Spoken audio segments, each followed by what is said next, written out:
Good afternoon, everyone, and welcome to part one of traffic sign retroreflectivity.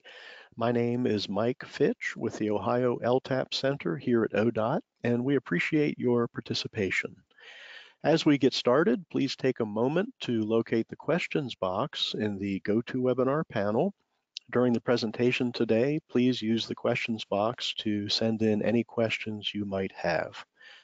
Looking at the handouts section of the GoToWebinar panel, please note also that PDF copies of the course presentations and resource materials are available for reference. With that, we will go ahead and turn things over to our instructor, Ron Eck, with the West Virginia LTAP Center. Hello. Hi, Mike. Thank you. Welcome, everyone. Appreciate everybody being here for the session today and on Thursday. We're going to be talking about traffic sign retroreflectivity with the subtitle you see there, Meeting MUTCD Requirements, Training for Maintaining Retroreflectivity by Visual Assessment and Management Methods. But the word safety is not in there, but I like to think of this as a safety course. I'm Ron Eck with the West Virginia LTAP Center. I'm joining you today from a rainy Morgantown, West Virginia, which is where I live. My background is I'm a civil engineer, basically in traffic engineering for most of my career. And there you have my email address on the screen. If questions or concerns or something come up after the session, feel free to contact me.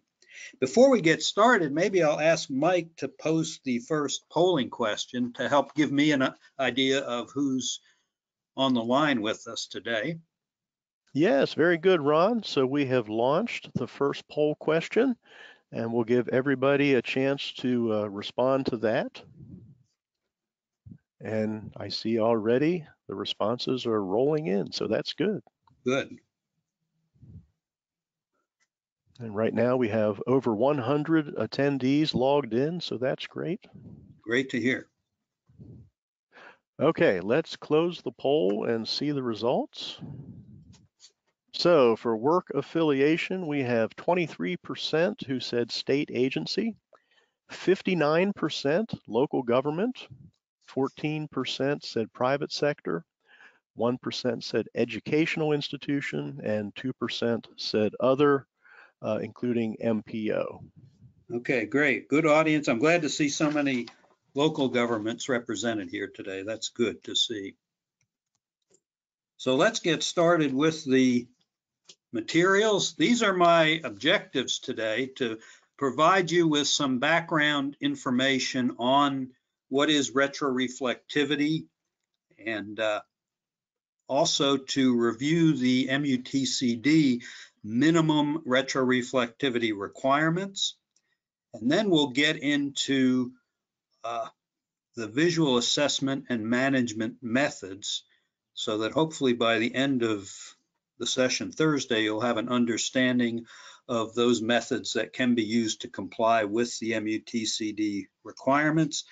And as part of that, we'll also learn about some traffic sign inspection techniques in terms of assessing retroreflectivity.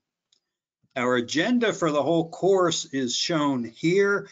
The slides indicated in red are the materials I hope to cover today. So as I said, we'll look at a background to the issue, the safety issue. We'll look at some retroreflectivity concepts, talk about the MUTCD retroreflectivity requirements, and then we'll get into some of what I call the training slides, dealing with a couple of the visual inspection methods. We'll finish that up on Thursday, also look at retroreflectivity measurement techniques. Then we'll talk a bit about the management methods, and we'll wrap up looking at some resources that are available. We'll start with a question: why do we install signs? Are they required by the MUTCD? And of course they're not, but if we do install signs, they need to comply with the MUTCD in terms of their design, their color, their location, their height, and so forth. Is it an engineering decision to install a sign? Yes, of course it is. And in fact, the MUTCD references the use of engineering judgment. So why do we install signs? Well, of course, it's to communicate with motorists. And the bottom line would be to help drivers safely navigate roadways, including older drivers. And the reason I mention older drivers, I'm an older driver myself, is because older drivers tend to have poorer nighttime vision than the rest of the driving population.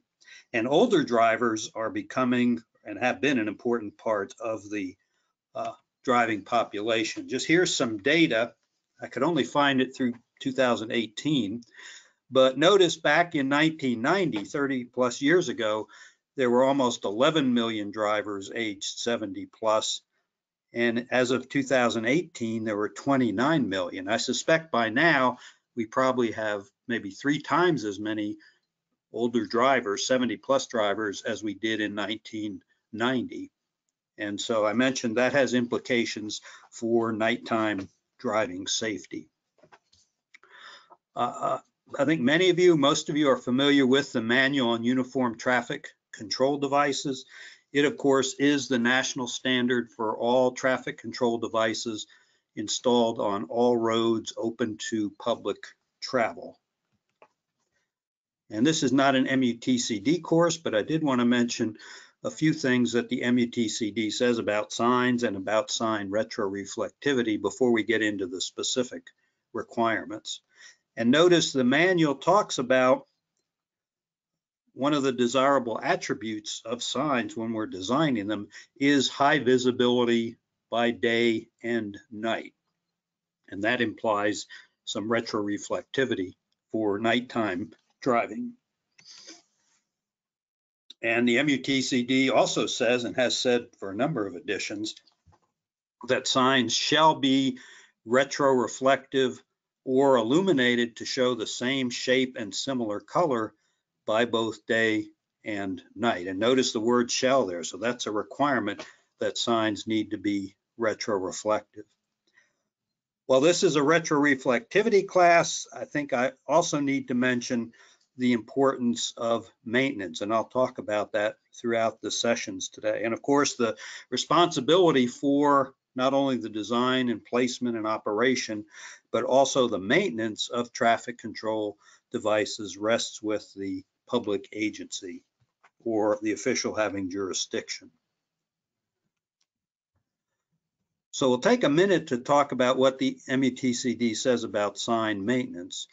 Notice it says maintenance activities should consider proper position, cleanliness, and so forth. Damaged or deteriorated signs should be replaced. So even if we have a great sign out there that has sort of brand new sheeting, top of the line sheeting, if that sign is bent or twisted or otherwise damaged, it's not going to reflect light at night or be as bright as it should be probably.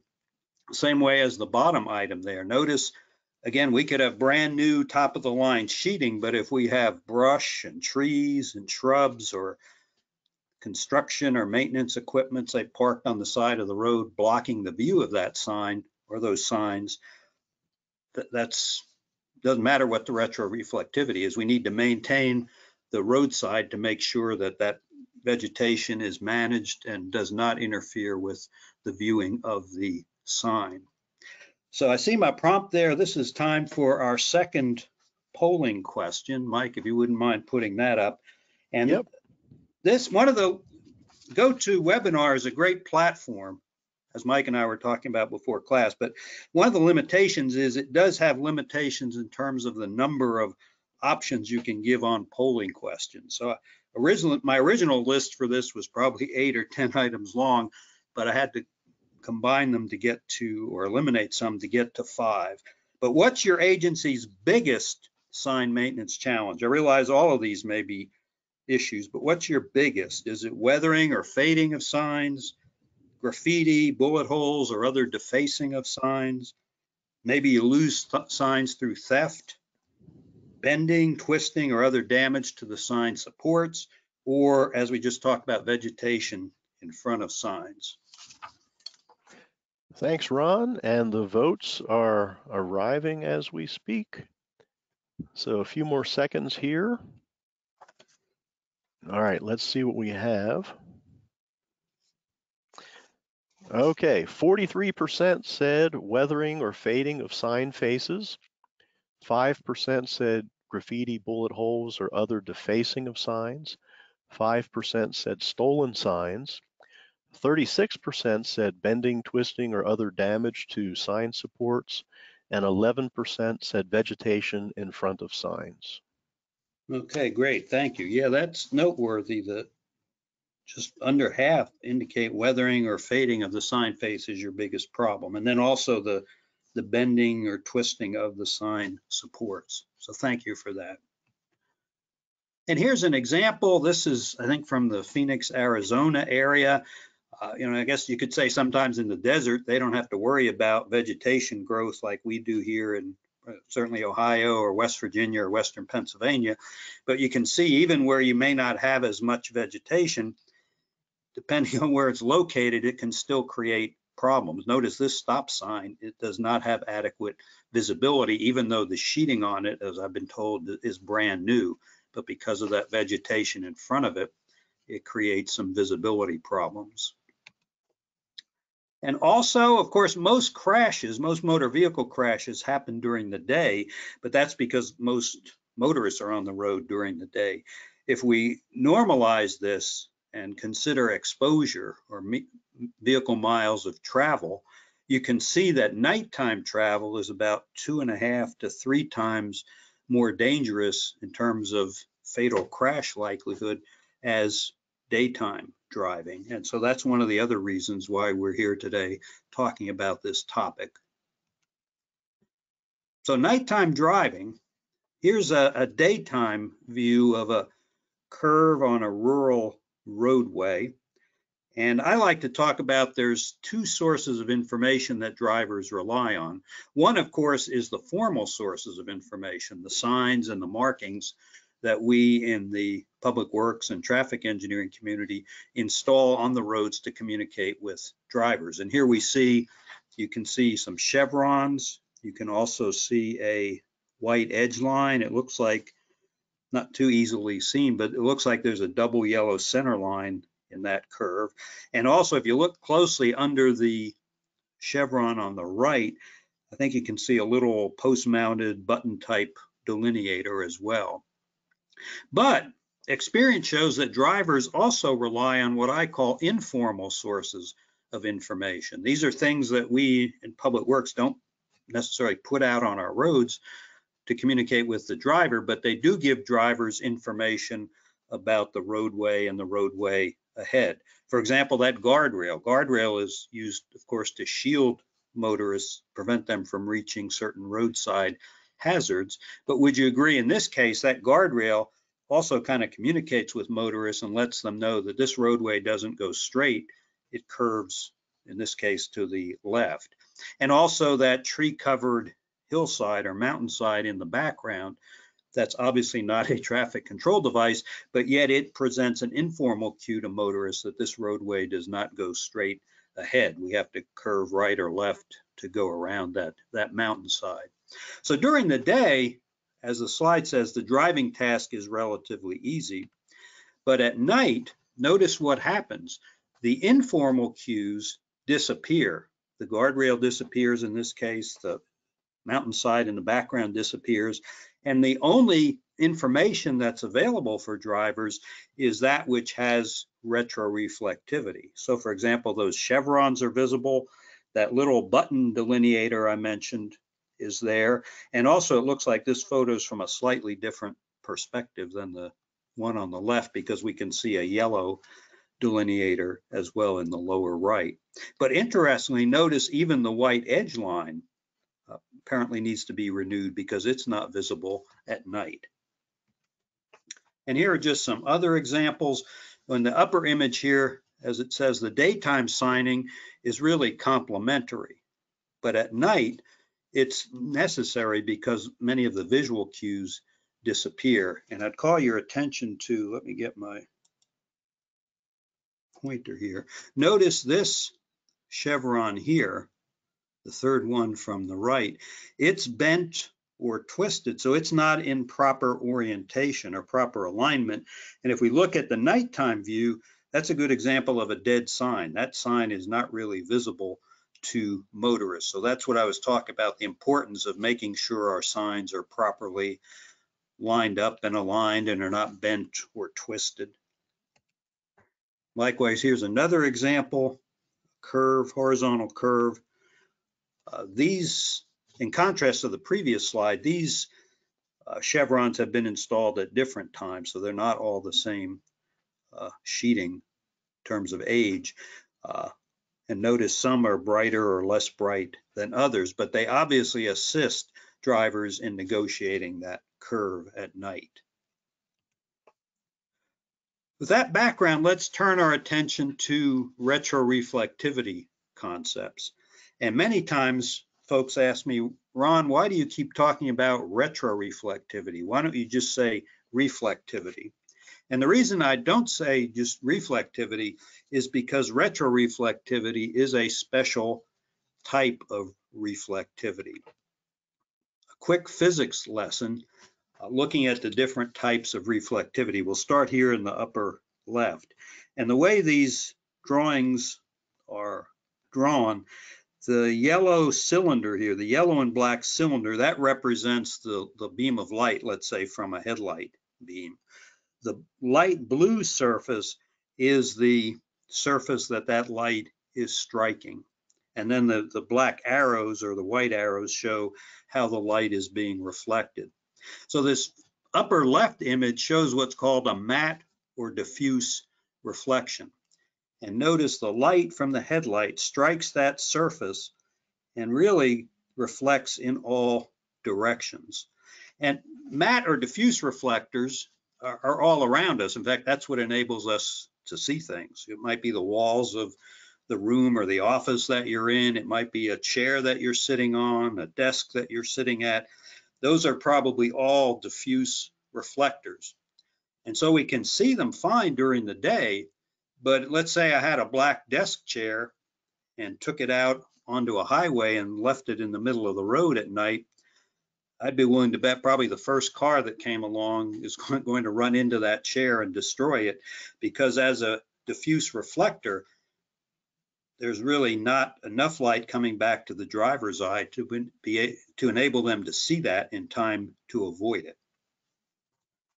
Dropping down here to the lower left, notice we have, this is a mirror reflector called the specular reflector. Notice light from the headlight strikes that mirrored surface at some angle of incidence, it's called, and it reflects off of that at some angle of reflection. And would you agree this is not really desirable from a traffic engineering point of view, because notice the vehicle is, say, over here, the headlight beam coming this way, but the light may be reflecting off the road somewhere so the driver can't see it. So we generally don't use mirror reflectors, although I should note, and I'll show you an example later, that most sign sheeting, when it's brand new, because it's so new and shiny, it does have some mirror reflection properties or characteristics. But once it's out on the roadway for a few weeks and starts weathering and getting dirty, then it's going to lose that. But now the main feature here is on the right-hand side. We see this is a retroreflective surface. So the light from the headlight strikes that retroreflector, say a sign face, and notice the light beam is reflected back to the source. So that's what makes retroreflection unique. The light beam is reflected back to the source. So in this case, this light beam strikes the sign face and is directed back toward the headlamps of the vehicle. And here's a kind of an informal definition of retroreflection. We have a toy motorcycle there with a toy sign, and notice the light from the headlamp beam on the bike strikes that sign, and of course the light is reflected back to the headlamp on the bike, the motorcycle. But as we'll talk about shortly, some of that light reaches the operator's eyes. So basically, retroreflection is the ratio of the amount of light returned from a sign versus the amount of light hitting the sign. And obviously we want that ratio to be high. The higher that ratio is, the brighter the sign is going to be. How do we provide retroreflective elements in signing?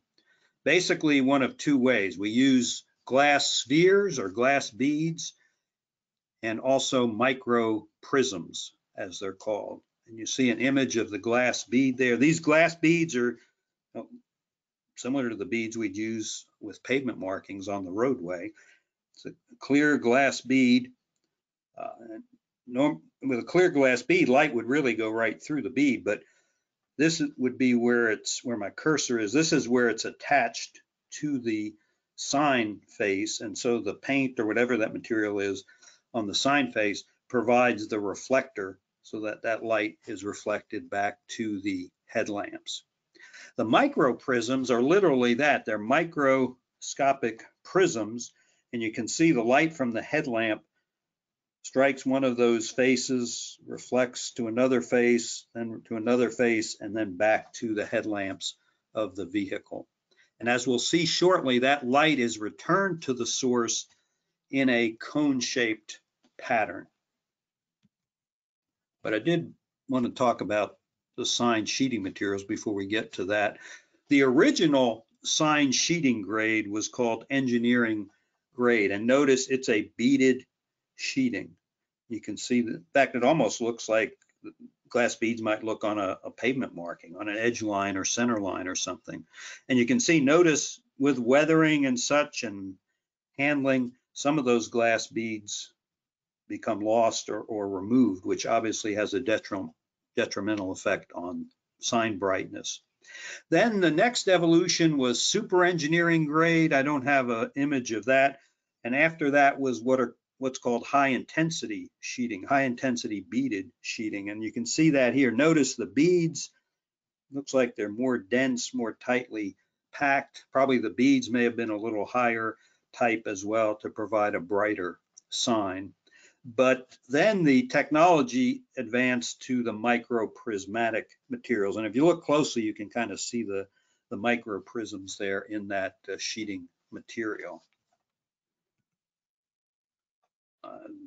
Another way of looking at it, the original sheeting, what they call exposed lens, notice just like a pavement marking, the beads are actually on the surface of the sign, and of course they could get covered with water or damaged.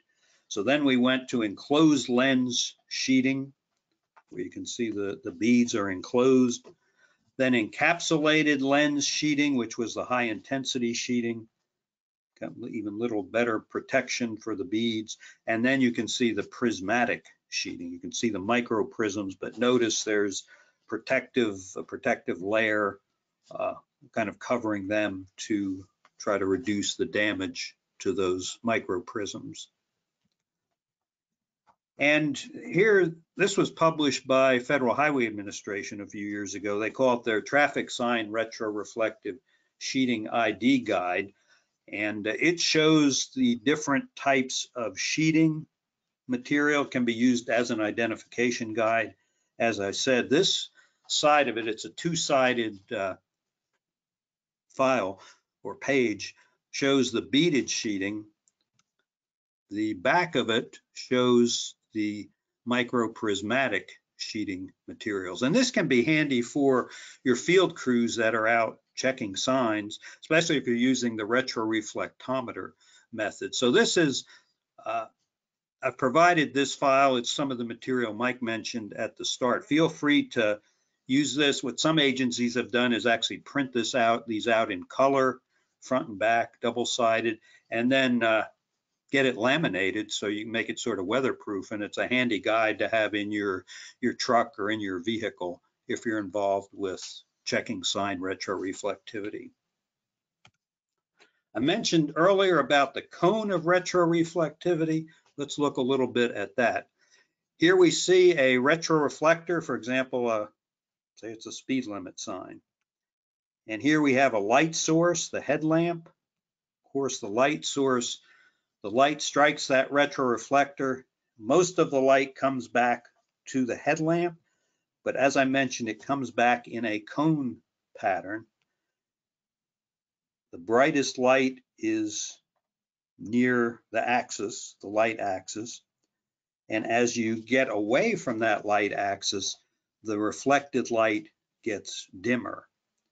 So what implications does that have for, let's say, for the motorists in the nighttime driving environment? Well, here's a little cartoon depiction. We see a cartoon character, a driver in a little sports car. So notice one of the things there is that what we're trying to show is notice the driver's eyes are close to the headlamps, relatively speaking. And the green arrow there shows the beam of light from the headlamps, strikes the sign, and then is reflected back such that you can see the reflected light the driver's receiving is relatively close to the center of the cone. So he or she should be seeing a relatively bright sign. But now let's bring on or add in an 18-wheeler or a tractor semi-trailer. And this may not be exactly right because it looks like the headlights on the truck are about the same height as the little sports car, which is not really correct. But the key thing to notice the driver's eyes in that semi truck are relatively far from the headlamps. So if we look at what that driver sees, notice the light that he or she is seeing is near the outer limits of that cone of retroreflectivity. So that truck driver is seeing a less bright sign than the driver of that little sports car. And I don't have an image of it, but I'll ask you to imagine we brought in one of these big Caterpillar type off-road trucks that are used for, in quarries or mines or that sort of thing. They're not road legal, of course, but they're off-road. I think once in the past, I measured the height of the driver's eye on one of those rigs was like 15 feet above the ground. Of course, their headlamps are higher as well. But if we superimpose that type of a rig on here, that driver, the light that driver might get back from a sign is probably certainly outside of the cone of retroreflectivity. So that driver would not even see the sign illuminated because of that. So that just shows the significance of this cone of retroreflectivity. I don't want to get too much into the optics in this class, but this image I should show. Here's our toy motorcycle again and the toy sign. Notice here this blue line coming from the headlamp on the bike to the sign. And then, of course, the red line is the light reflected back to the driver's or the operator's eyes. And that angle between those two, alpha, is called the observation angle. And of course, on the roadway, that's constantly changing, right? Because that motorcycle's moving into the slide in this case, and so that angle's constantly changing. But for reference purposes in this retroreflectivity work, we usually talk about an observation angle of 0.2 degrees. Then notice here towards the right side, notice this light green line. That's a line that's perpendicular to the sign, at right angles to the sign. This angle beta between that perpendicular and the beam of the headlamp is called the entrance angle. And that entrance angle, of course, is always changing too as the bike is moving down the roadway. But for reference purposes in this work, we usually talk about an entrance angle of 4 degrees. So just kind of keep those in mind. So I have a few summary questions for you. First one is, does retroreflectivity by itself describe how bright a sign will look? And of course, the answer to that is no. Remember, I showed you examples or talked about examples of where the sign might be bent or twisted, or we saw had some type of palm tree or something in front of the sign. So those things will influence how bright the sign looks. Then I do have a little quiz question for you. Mike, if you wouldn't mind putting up the next poll. Yep. And that is, how will a driver in a sports car see a nighttime sign versus a driver in a big truck? So we're checking to see if you remember what we just talked about. A, both drivers will see the same sign brightness. B, the sports car driver will see a brighter sign. C, the sports car driver will see a less bright sign. Or D, need to have more information to determine this. So what do you think? All right, and the poll question is open and the responses are arriving. And we'll give a few more seconds here.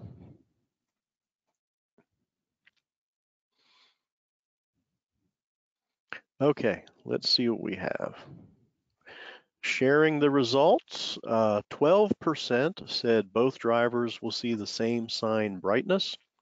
68% said sports car driver will see a brighter sign. 8% said sports car driver will see a less bright sign. And 13% said need to have more information to determine this. Okay, good. Yeah, the correct answer is B. The sports car driver will see a brighter sign. So it looks like 2/3 of you got this one correct, which is good. And this is an example talking about the cone of retroreflectivity. Just some more questions to think about. What is unique about retroreflection? And remember, retroreflection is the type of retroreflectivity where the light is reflected back to the source, which is different from mirror reflectivity or diffuse retroreflectivity or diffuse reflectivity.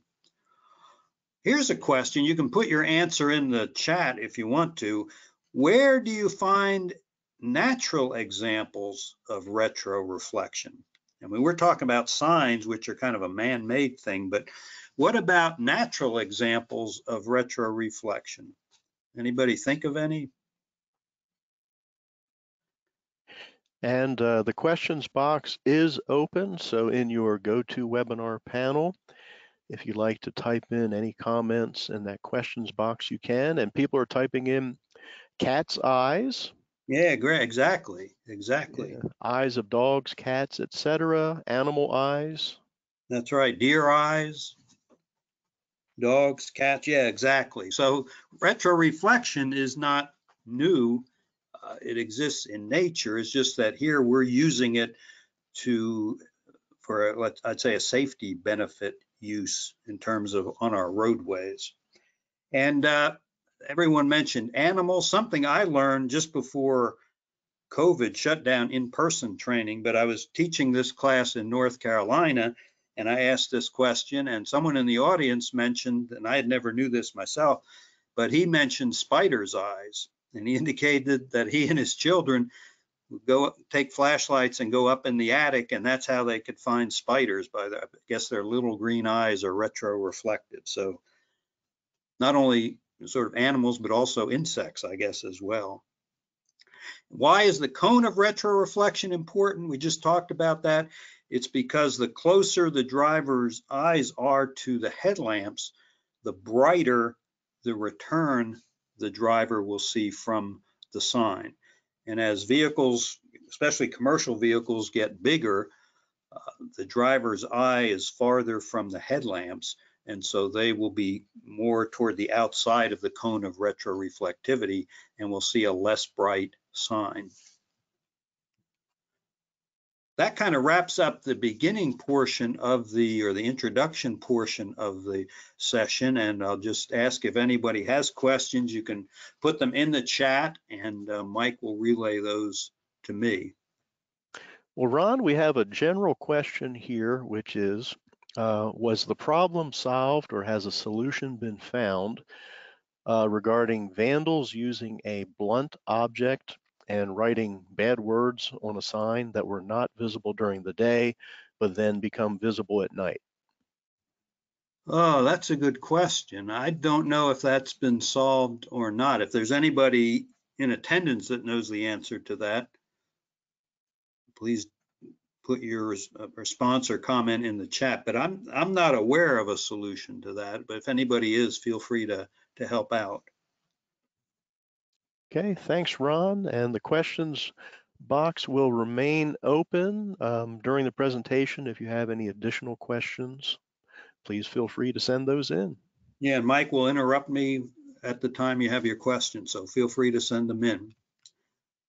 Now I'd like to turn our attention to looking at the Mutcd sign retroreflectivity maintenance requirements, as they're called.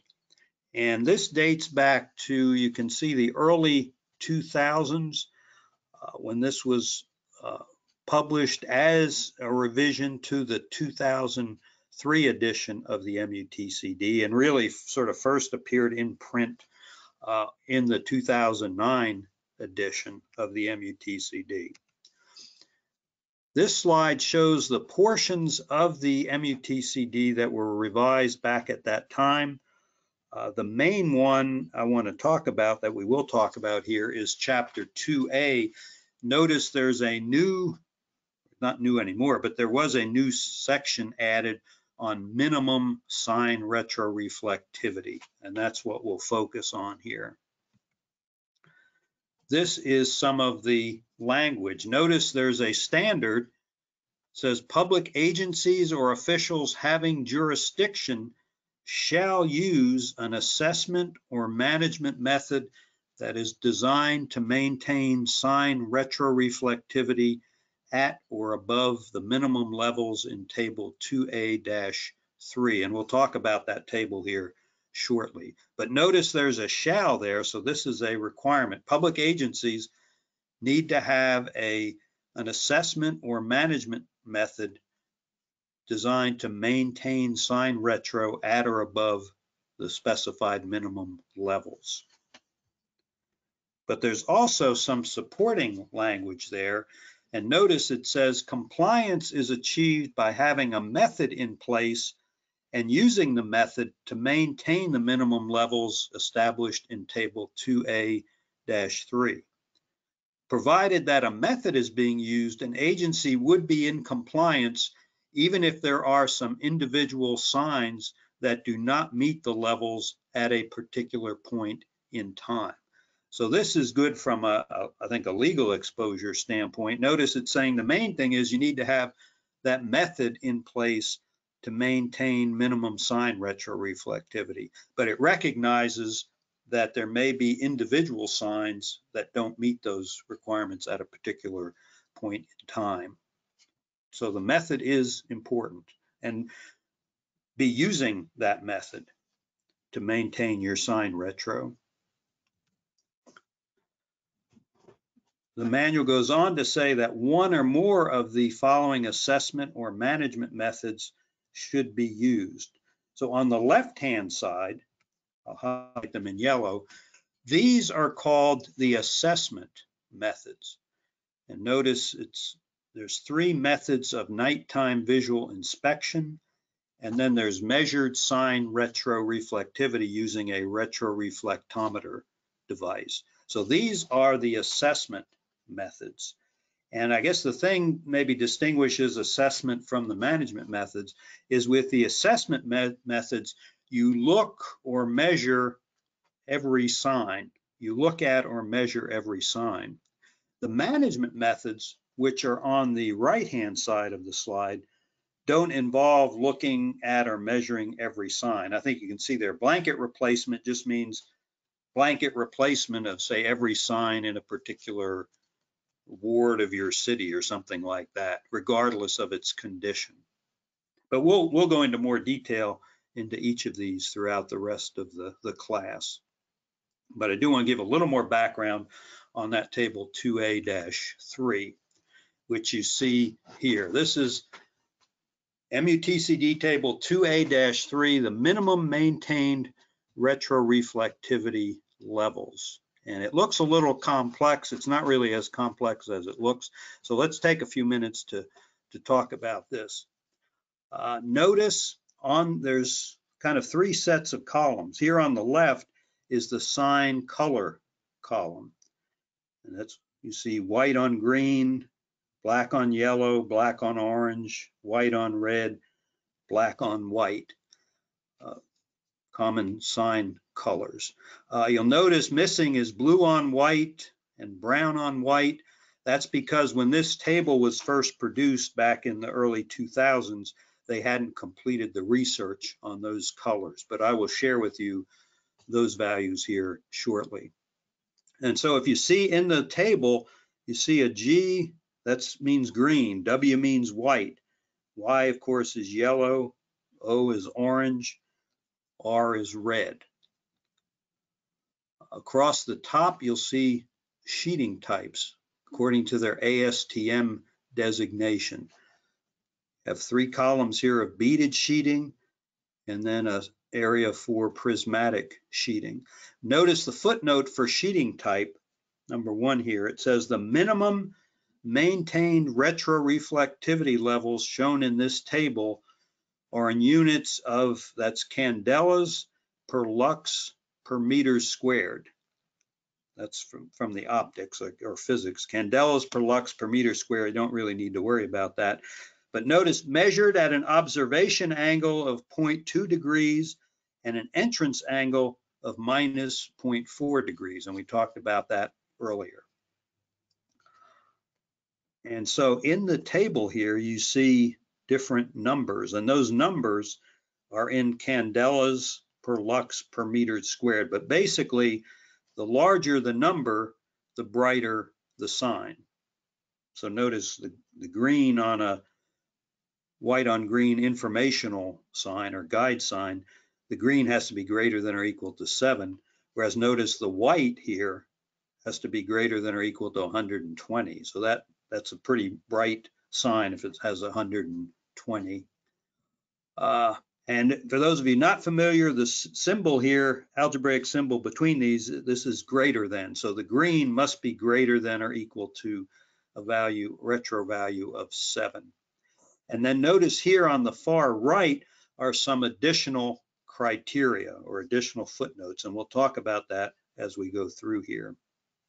So to show you how to use this, let's start with maybe one of the more straightforward ones. Let's take the bottom line here, a black on white sign, so a speed limit sign. Everybody's familiar with that, black on white. And notice there's just one column here, regardless of whether it's beaded sheeting or prismatic sheeting, the white retroreflectivity must be greater than or equal to 50. The white retro must be greater than or equal to 50. And actually that value is not that high, to be honest about it. I'll show you later some white prismatic sheeting that's brand new, and it has a value of about 600. So you can see if we put a new sign out there with white prismatic sheeting at 600, it's going to be a few years before that degrades or weathers to a value of 50. Should also note here, notice there's no value for black. Black does not have to be retroreflective. Only the colors that contrast with it need to be retroreflective. Well, let's move up here maybe to the black on yellow or warning signs, or black on orange or temporary traffic control work zone signs. Notice here now there's kind of 2 columns. There's one here for type 1 beaded sheeting, which would be engineering grade sheeting. And notice we see yellow and orange, and we see asterisks, but we don't see any numerical values.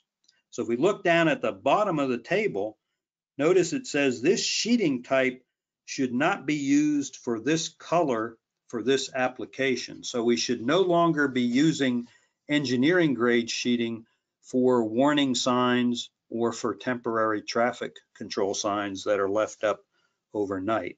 And the reason is we can find some engineering grade sheeting that will exceed the minimum requirements, but the problem is it'll probably be just about at the minimum value. And so after maybe a few months, that sheeting will degrade to the point where it no longer complies with the minimum values. And so that's why it's recommended we don't use engineering grade sheeting for the warning signs or for our temporary traffic control signs. But now if we go over here, notice there's two lines within this category. The upper line here says the yellow must be greater than or equal to 50. The orange must be greater than or equal to 50. And then we have an additional criteria, which says down here, this criteria is for text, meaning for word signs, and fine symbol signs measuring at least 48 inches, and for all sizes of bold symbol signs. The second line in this color combination says the yellow must be greater than or equal to 75, as must the orange. And now the additional criteria is number 3. And it says for text and fine symbol signs measuring less than 48 inches. And as many of you know, if you look at the Mutcd version of this table, below the table is a listing of the bold symbol signs. I didn't include it here because this is already a busy table. It would have made it even harder to read. But one of the materials that's in your handout package is a list of the bold symbol signs. So if you're not familiar with that, I encourage you to look at that and see which signs are considered bold symbols. And if a sign's not a bold symbol, then it's considered a fine symbol sign. So let's move to the top maybe here, the white on green. And again, there's two lines. Notice the bottom line is for ground mounted green and white signs. So ground mounted guide signs or street name signs, that sort of thing. Again, notice we have the two columns here. We should not be using engineering grade white sheeting on our green and white signs. The green has to be greater than or equal to 7. The white, for the other types of beaded sheeting and prismatic sheeting, the white has to be greater than or equal to 120, and the green greater than or equal to 15. And then notice the top line is for overhead signs. So these would be overhead signs. And notice here, we should not be using white beaded sheeting at all on overhead signs. And notice, and you can see the green minimums, I'm not going to read all of them, but notice the white minimum here is 250, which stands out as, I think, far and away the highest value on this table. And if you think about it, that makes sense, right? This is an overhead sign, so not much of the light from the headlight beams is going to be reaching that sign. So that's why the minimum requirement here is fairly high. And so that leaves us, I think, one more line here, and that is white on red. Well, before we get to that, here's the bold symbol sign. This is your handout. It's also, as I said, this is part of the Mutcd table in the Mutcd. I just separated them here to make both a little easier to read. So what about white on red? This is a pretty important sign combination, right? This stop signs, yield signs, wrong way signs, very safety critical signs, I would say. So notice here, the white has to be greater than or equal to 35, the red greater than or equal to 7, and then we see an additional criteria, footnote number 4 here, which I've highlighted in blue, and it says minimum sign contrast ratio, the white retroreflectivity divided by the red must be greater than 3:1. And I'm sure everybody's seen this. If you all of you probably have south-facing stop signs or yield signs, and when that sunlight hits that red sheeting for an extended period of time, that red is going to fade to pink and eventually to white. And the interesting thing is, as the sign fades, its retroreflectivity actually increases. So if we had a yield sign that faded to all white, obviously that sign would not comply with the Mutcd because its message is gone. But it could actually have a retro value that might satisfy these requirements here. And so that's why there's a second requirement when it comes to white on red signs. Not only do we have to meet the values in the table here, but we also have to meet the minimum sign contrast ratio. And here's an example of a yield sign. And as I said, a faded or pink looking stop sign indicates that the contrast ratio may be too low for nighttime driving, but it could actually satisfy the retro values by themselves. And here's a more real world example. This sign is not, of course, mounted on a support. This is, someone gave me this sign. Thankfully, it's good it's not out on the road anymore. And it's just laying down on the concrete surface of my driveway here at my home. But I put this sign, in the driveway, and then I used a retroreflectometer to take some measurements of it, retro measurements. And you can see it's in pretty bad shape. Notice there's a bright white streak here down the middle. And that might actually have good retroreflectivity because that's so white. See, it has a bullet hole in it. It has some scratches and other damage. Obviously, it's been weathered. I took 4 retro measurements at 4 different locations, and the white averaged 12.5.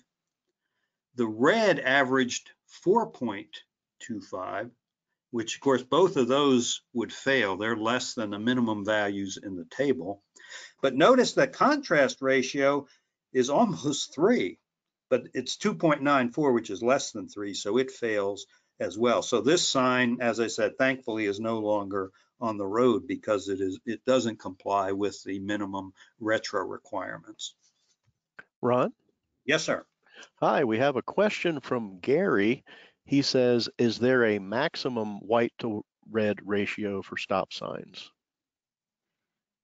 Very good question. Not at the current time, although maybe I should mention there has been at least one paper published, and there have been some conference presentations, and maybe some of you have noticed this. Have you ever been driving on a rural road where it's, there's kind of no other external lighting other than your headlamps, no street lights, no homes nearby, no strip mall or something with its illumination?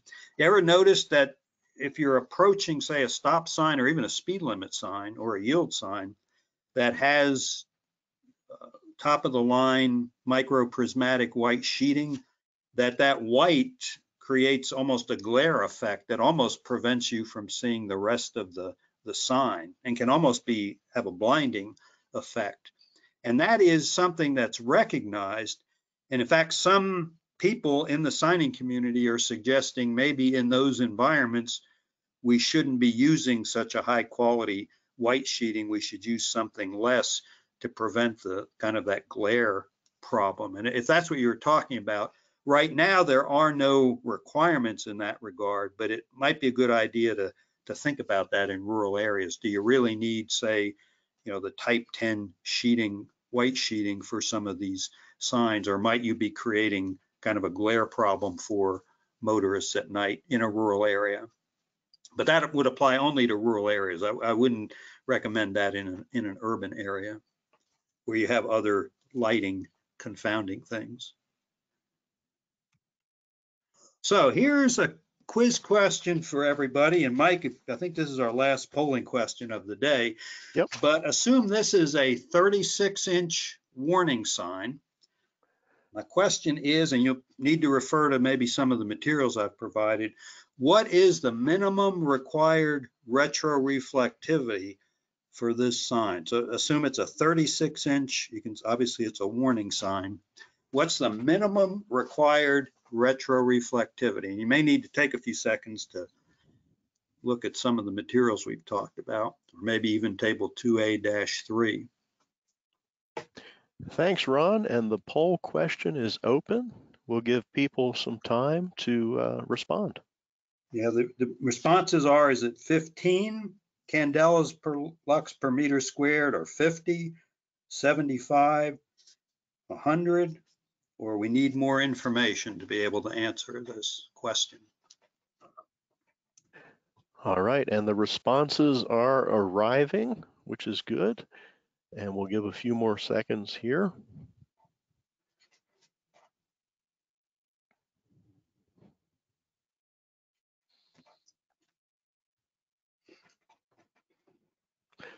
Okay, let's see the results.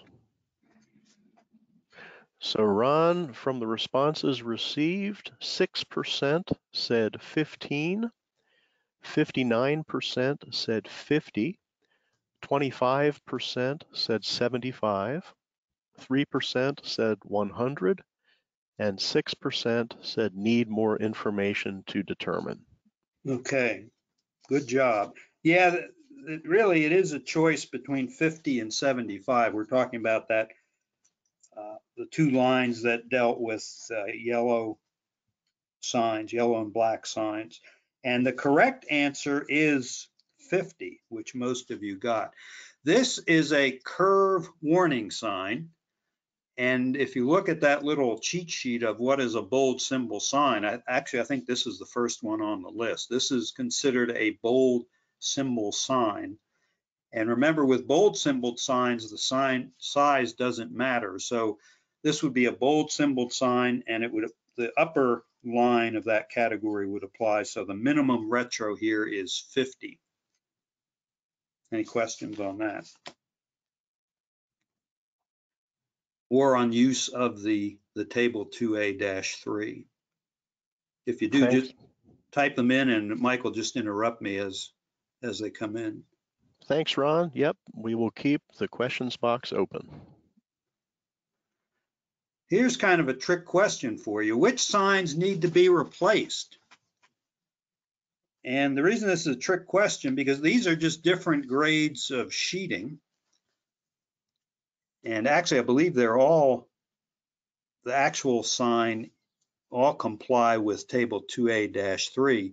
But the point I want to make here is that even though I'm using photos in this slide for training purposes, you should not use photographs to make your decision of which signs should be replaced.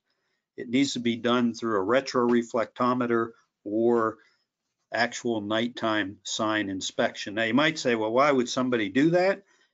I can give you a story of a few years ago in one of my classes. Someone said, I won't mention the name of the community, but he was the public works director, and he said he liked the nighttime sign inspection, but he didn't want to be the person, you know, working nights to look at the signs. So he said, I gave that job to some summer interns, college interns that we hired during the summer. I let them ride the roads, and if they see a sign that's problematic, they take a photo of it and then bring it back to me, and I make the decision of whether it needs to be replaced or not.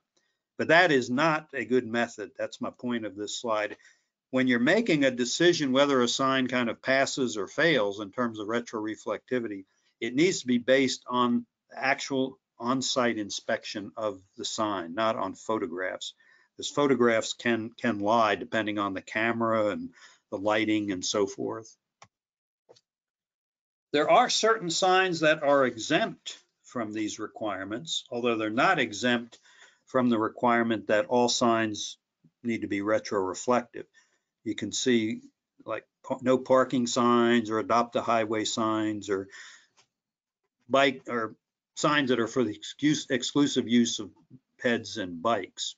Notice I've highlighted brown or blue because originally those were exempted, but now we have data on brown and blue. And in fact, in the forthcoming edition of the MUTCD, brown and blue will be included there. So let me share with you these values. As I said, they're not yet in the manual.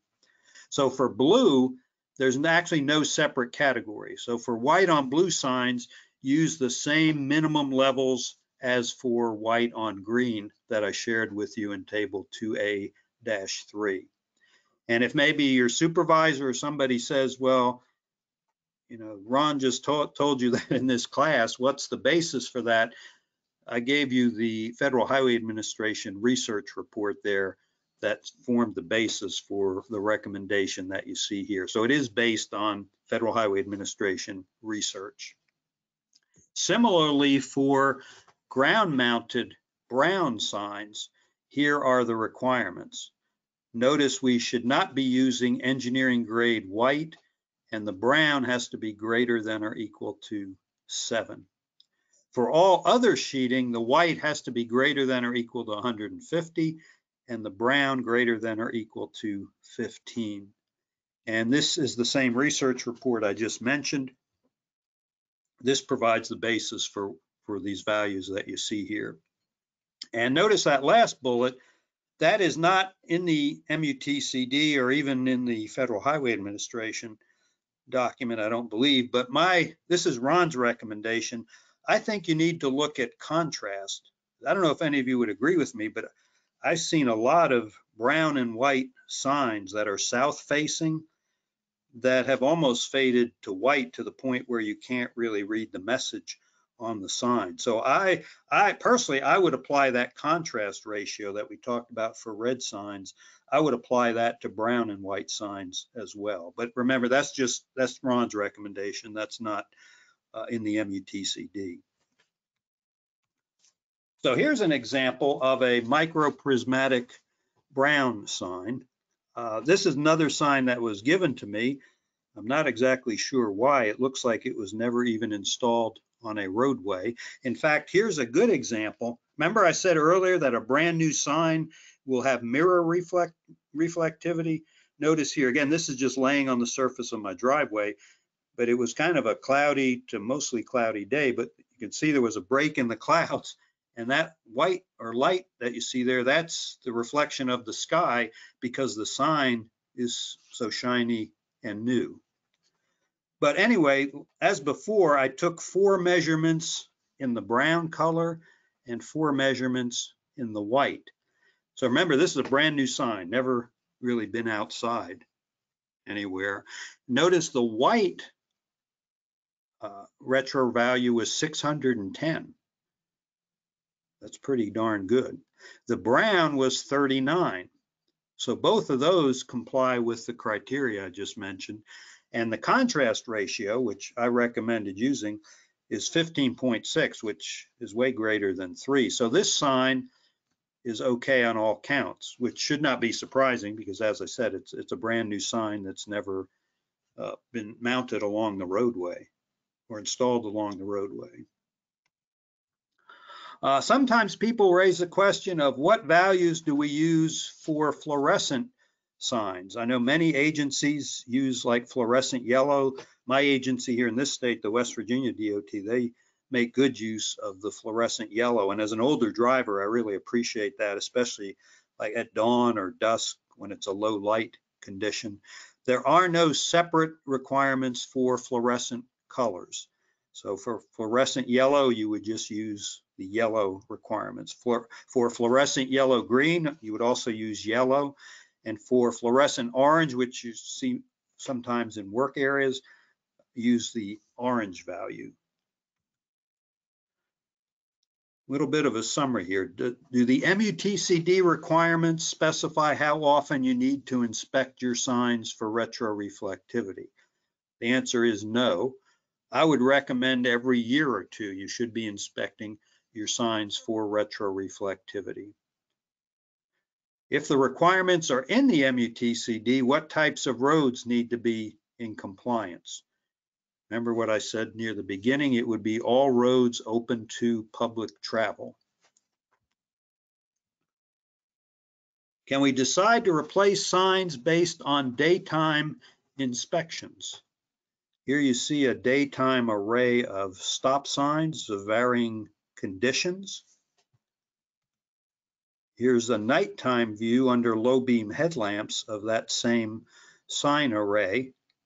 And notice a couple signs, notably here and here in the center, are not really visible at night. In fact, this one here is totally dead, not visible at night. But to look at it, it maybe looks a little bit faded, but it doesn't look that bad.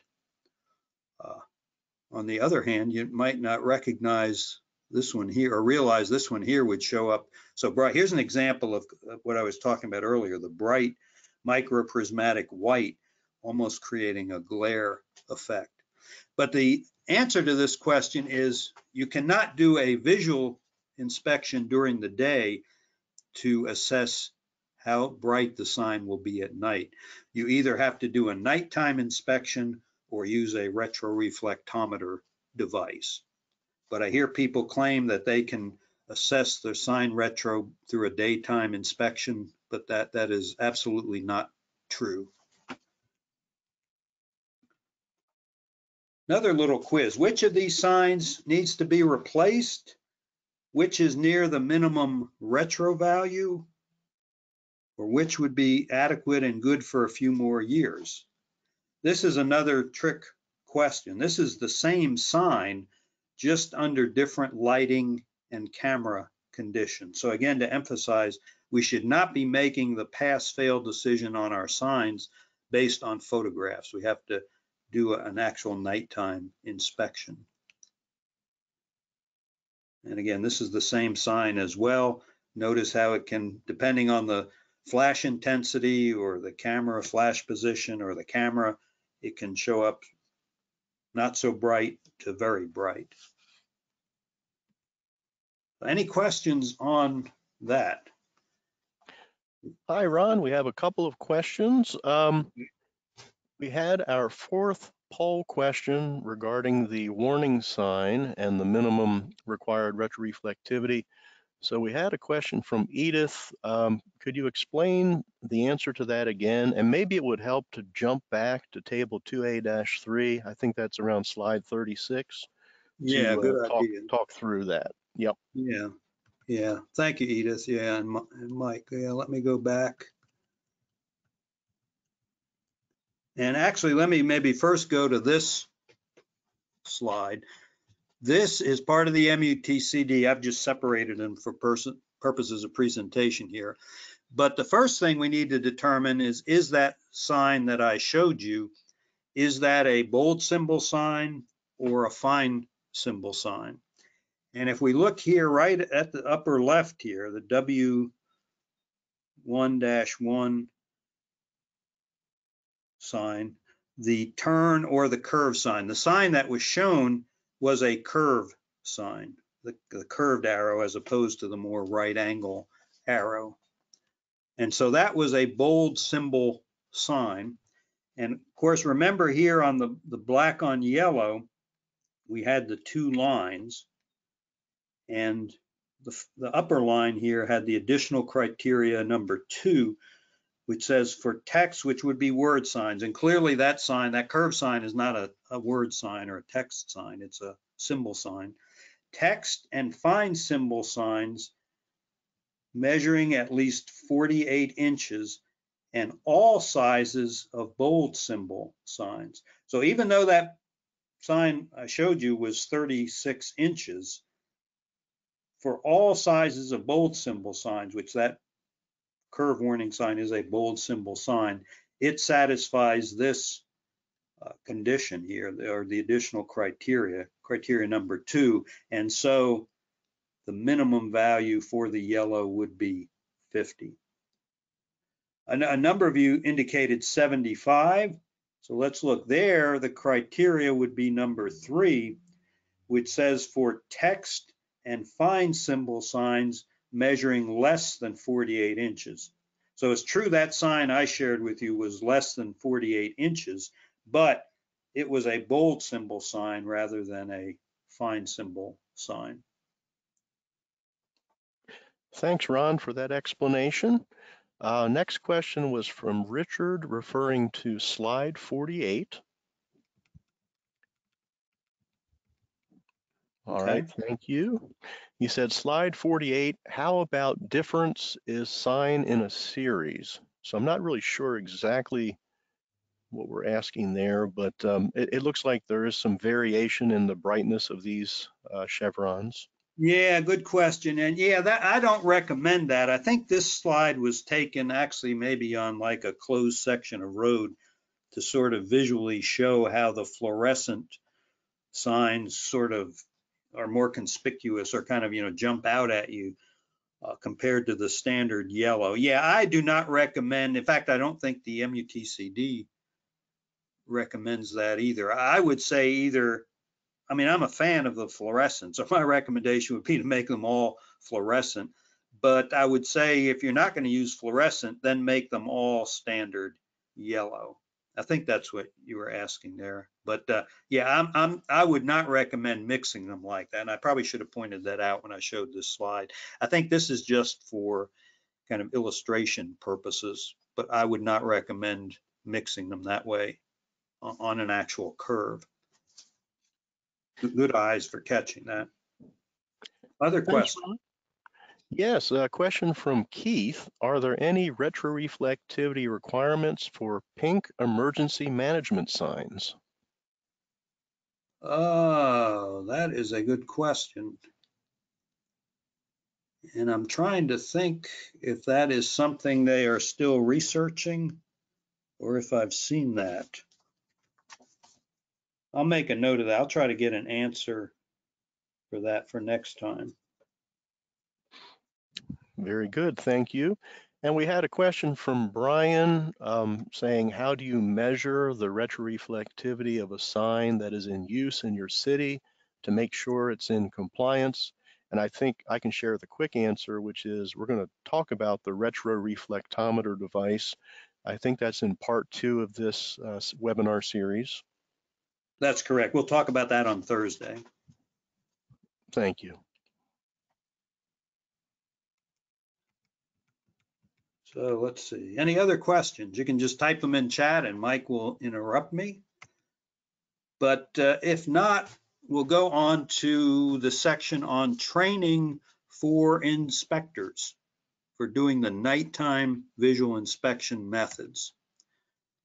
And just again, a review. These are the Mutcd methods. The first two, which I've bolded there in blue, these are the assessment methods where you look at or touch every sign. The bullets below that are the management methods where you don't have to look at every sign. And we're going to go through all of these. In the visual inspection method, there's 3 procedures that the Mutcd talks about. The comparison panel method, the calibrated sign procedure, and what they call the consistent parameter procedure. And I think we'll get through the first 2 of these today. And then, as we just mentioned, or Mike just mentioned, on Thursday, we'll look at the retroreflectivity measurement method, where you actually use a handheld device and actually come in contact with every sign. In fact, I mentioned that those signs that I showed you that were in my driveway, those I used a retroreflectometer gun to get measurements of the sign retro, quantitative values from those signs.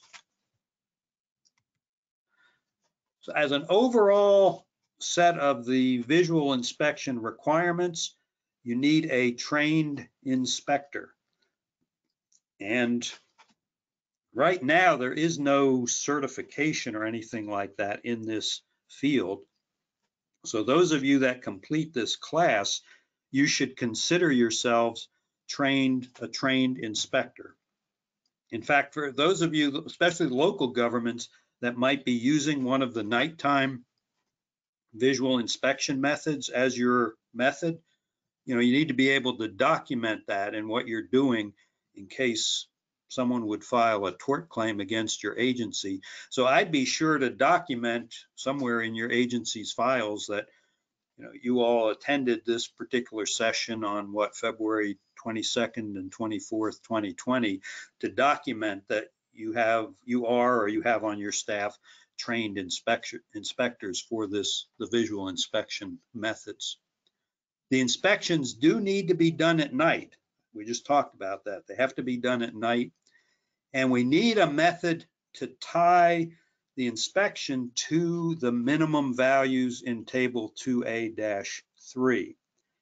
And that's where these methods come in, because each of them uses a different technique. The comparison panel procedure uses comparison panels, and we'll talk about what those are.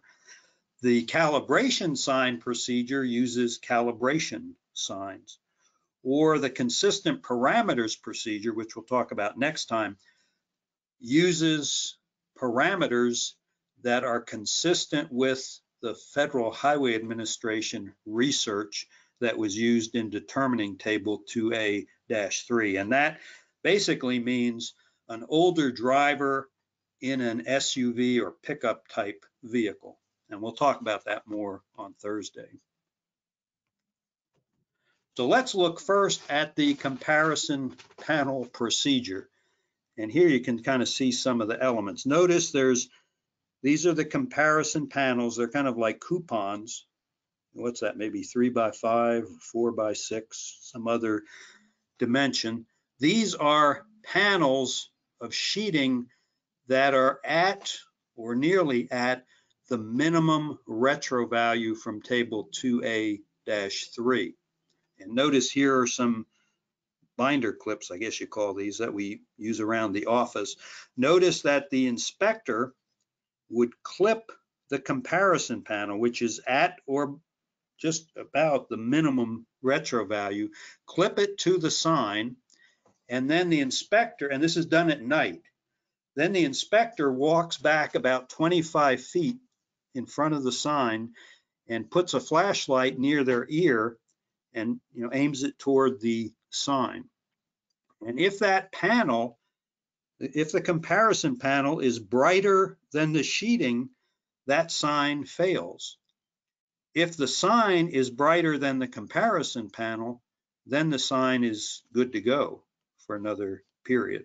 So it appears, would you agree, it appears this stop sign has faded and weathered to the point where it is not, the red anyway, is not as bright as the red comparison panel. So I would say this stop sign would fail based on the comparison panel technique.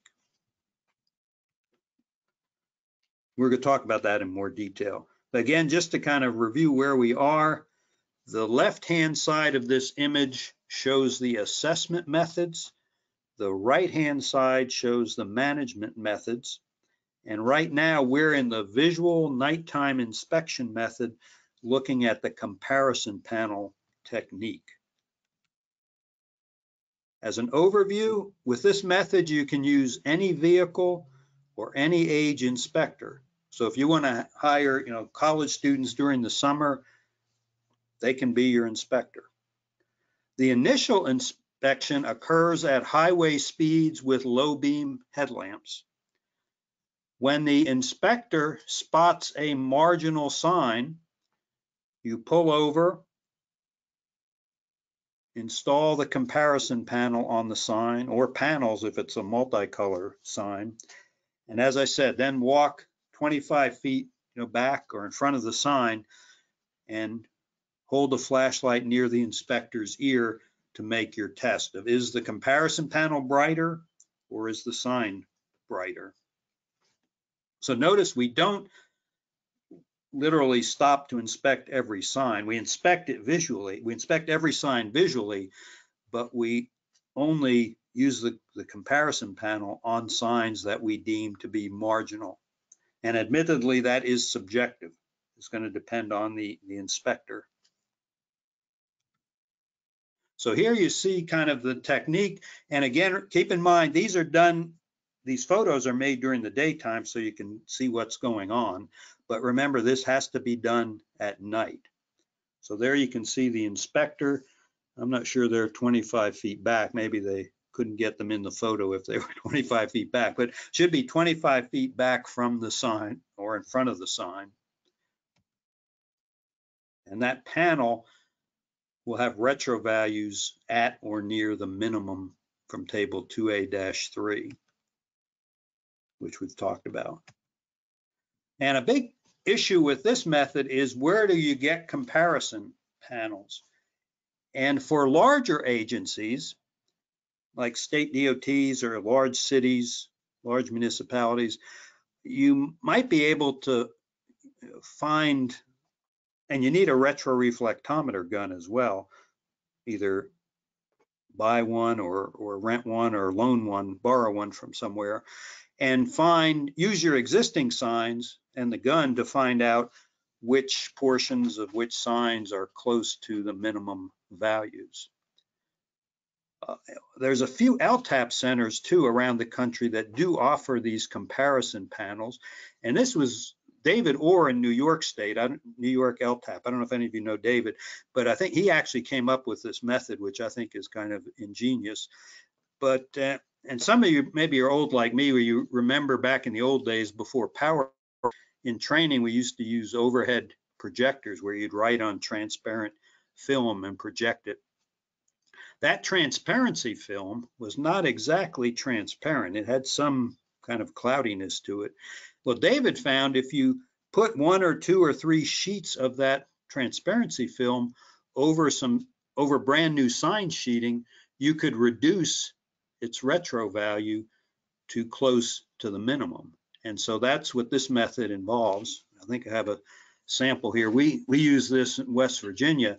You can't really see it, but this obviously is some yellow microprismatic sheeting. And this may have 2 or 3 layers or sheets of transparency film over it to reduce the retro value to the minimum. And then we use some tape, not necessarily pretty, but we just did this by hand, some tape to hold those sheets of transparency film on the yellow sheeting. And we, of course, can do that for any sign color that you have or that you need. And so this is one way to make comparison panels relatively cheaply using that transparency film. But again, you do also need a retroreflectometer gun. So here's the procedure again. These photos are from Texas A&M University. So this is the plains of Texas, which is fine. But to me, one of the concerns with this method is, personal safety. At least here where I'm from in West Virginia, probably Eastern Ohio, Western Pennsylvania, I don't think all of our roadsides are kind of that nice and flat and free of kind of vegetation. Here we may have steep ditches, we have all kinds of brush and vines and poison ivy and other things in the slope. And remember, you're out there at night, so there are some personal safety issues with this method in my mind. And again, you're probably going to need a ladder to be able to reach the sign to install the comparison panel. So those are all things that might enter into your decision of, does your agency want to use this method or not? And again, just you can see the thing in action, but again, remember, this has to be done at night. So we shouldn't be using photographs to assess, but I'm just illustrating if this is what it looked like in the field, I would say this speed limit sign needs to be replaced because the comparison panel is brighter than the sign. This is kind of ingenious for this agency, although I don't know that you would always find the red and the white values to be at the minimum, but they're able to test 2 colors here, the red and the white, and it looks like both the red and the white on this stop sign are okay. Here you can see the green on the far right and then some white they're testing.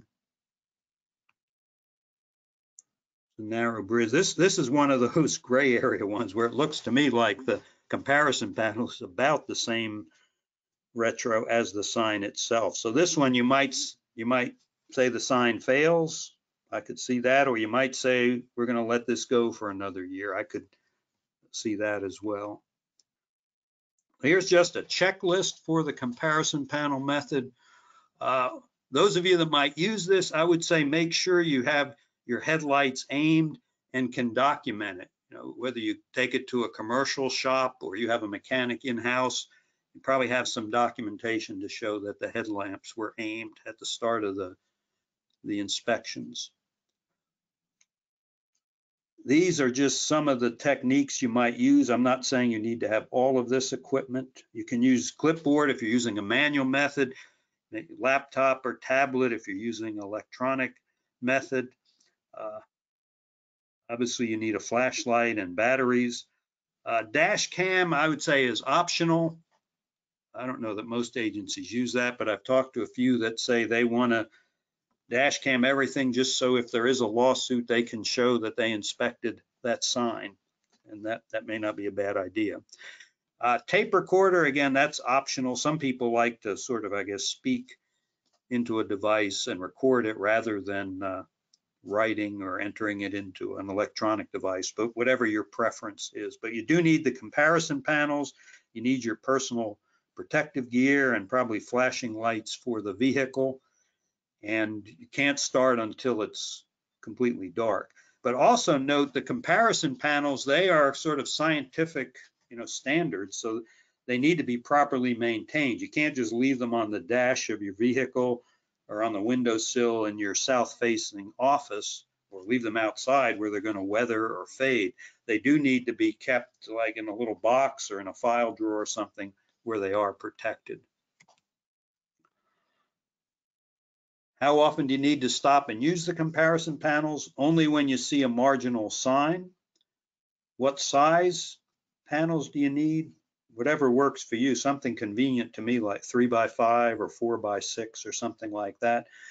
And they need to be the colors you use, plus they need to be at or close to the minimum retro levels. The last one here, and I may speed up a little bit because we're running out of time, is the calibrated sign procedure. I mentioned how the previous method has some subjectivity. To me, this is really one of the more subjective methods, but it still is an accepted method by the Federal Highway Administration. So we're still in the assessment methods under the nighttime visual inspection category. And here you can use any vehicle and any age inspector. The key thing is before the inspector leaves the maintenance yard, they visually look at a set of representative signs or calibration panels to calibrate their eyes before they start the inspection. This should be under low beam headlamps and view it at a distance of maybe 100 to 600 feet. And the calibration signs must have a retro value at or about the minimum in the Mutcd. And those calibration signs must be maintained, meaning you can't leave them outside 24/7. You have to, after you do the inspection that night, need to take them inside and again protect them from damage and weathering. One of the issues here is where do you get the calibration signs? Again, I think you probably have to use a retroreflectometer on existing signs that you have that are close to the minimum retro values. But that is to me, one of the downsides of this method is getting these calibration panels. But this shows the method. Notice these signs are set up as the inspector is leaving the yard. They stop here for a few minutes to, quote, calibrate their eyes. And then as they proceed, if they see signs that are less bright than these, then they would note that. Notice the upper left here.